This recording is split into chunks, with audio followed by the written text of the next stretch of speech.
सबैलाई नमस्ते। म आज विशेष गरी जाजरकोट जिल्लामा रहेको यो दरबारको जीर्ण अवस्थामा रहेको दरबारको दृश्यावलोकन देखाउन गइरहेको छु।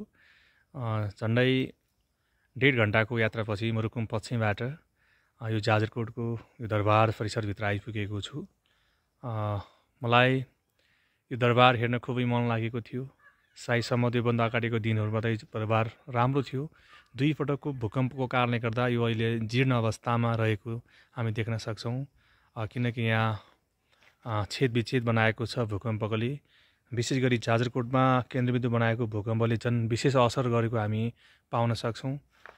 यो तपाईँलाई मैले यो दरबारको बिचको परिसरबाट यसरी भिडियो लिइरहेको छु र हामी यो जाजरकोट जिल्लाको सदरमुकाम रहेको दरबारको परिसरबाट विभिन्न ठाउँहरूको देखाउन गइरहेको छु। हामी त्यहाँ देख्न सक्छौँ रुकुम पश्चिमको चौरजारीको फाँट, त्यो पारिको देखिएको फाँट छ भने यसरी त्यसको सिधा वारी चाहिँ हाम्रो जाजरकोट जिल्ला रहेको छ, जसको सदरमुकाम खलङ्गा जाजरकोट खलङ्गा रहेको छ।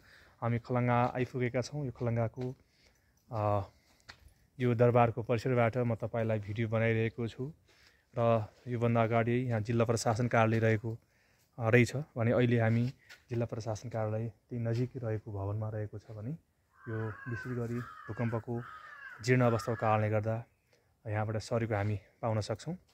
र मैले तपाईँहरूलाई आज यो क्षेत्रमा आएर यसको भवन यो चाहिँ दरबारको अवस्थाको बारेमा मैले भिडियो बनाइरहेको छु। मलाई खुल्दुल लागिरहेको थियो। योभन्दा अगाडिका दिनहरू पनि मलाई यहाँ आउन खुब रहर थियो। आज विशेष गरी समय मिलाएर म यहाँ आइपुगेको छु। यो दरबारको परिसरभित्र तपाईँलाई देखाउन गइरहेको छु। कस्तो लाग्छ सल्लाह सुझाव र कमेन्ट दिनुको लागि सम्पूर्ण फेसबुक साथीहरूलाई हार्दिक धन्यवाद दिन चाहन्छु। By, thank you so much.